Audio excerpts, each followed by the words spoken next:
So we're studying lesson 6 about the 1,000 years. And yesterday we found out that during those 1,000 years, what is Satan doing? He's out of work. He's unemployed. He has nobody to tempt. But what are the saints doing?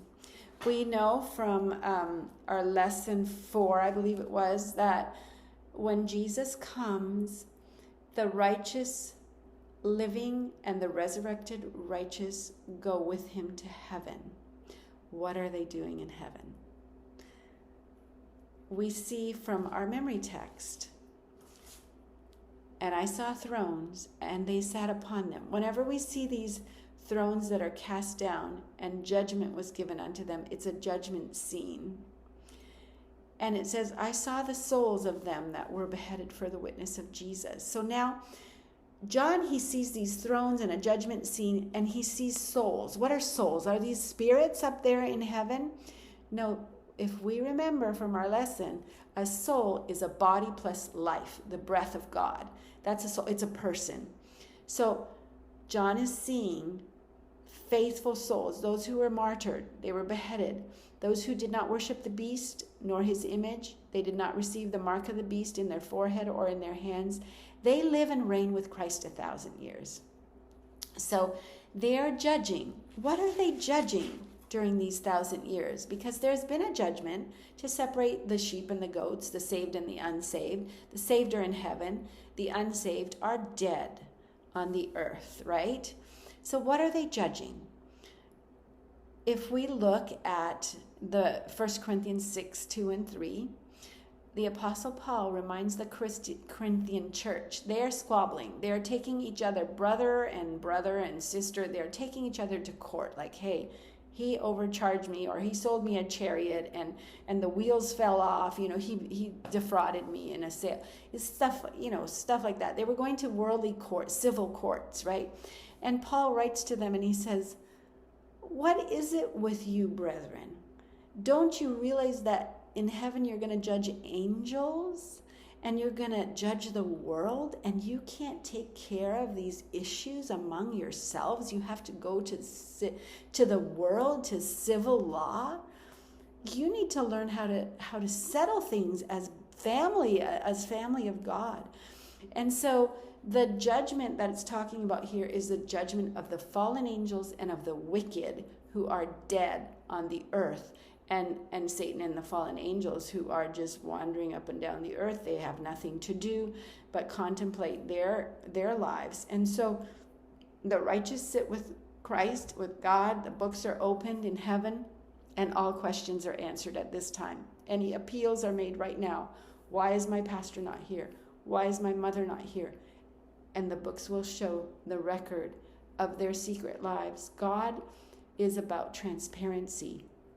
He opens the records book. He wants, his character is what is on trial, and his character will be vindicated in the very end, when all judgment is, all the questions, all the appeals have been answered.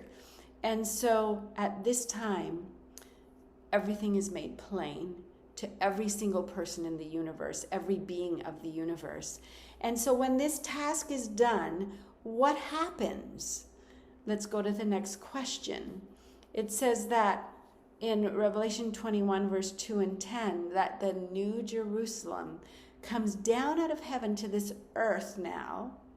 So there's a Jerusalem in heaven, and we know there's a Jerusalem in Israel, right? And there was the city of David there.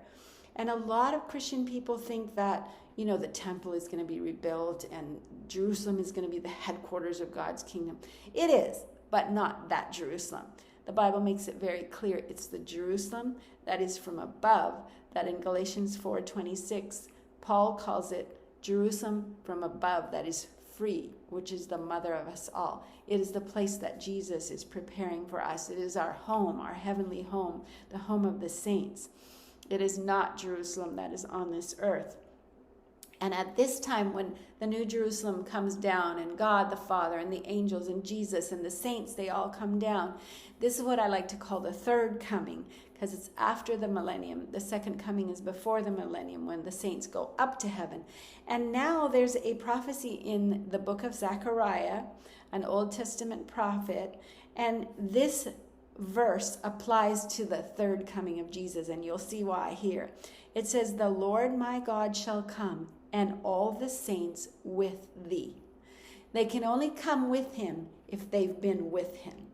So during the 1,000 years, the saints have been with God, and they have been executing justice.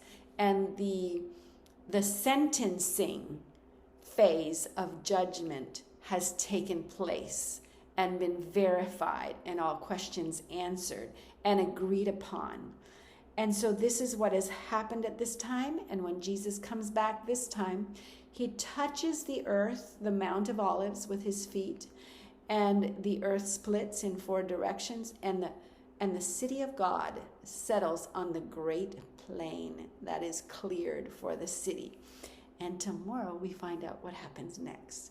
So I just pray that we get to be one of those people that is looking at the books with Jesus and is having their questions answered, because that is the reward of the saints, is to be with Jesus in heaven and then to come back down with him to this earth. And we'll find out what happens next. God bless your day, and may you be walking with the King today.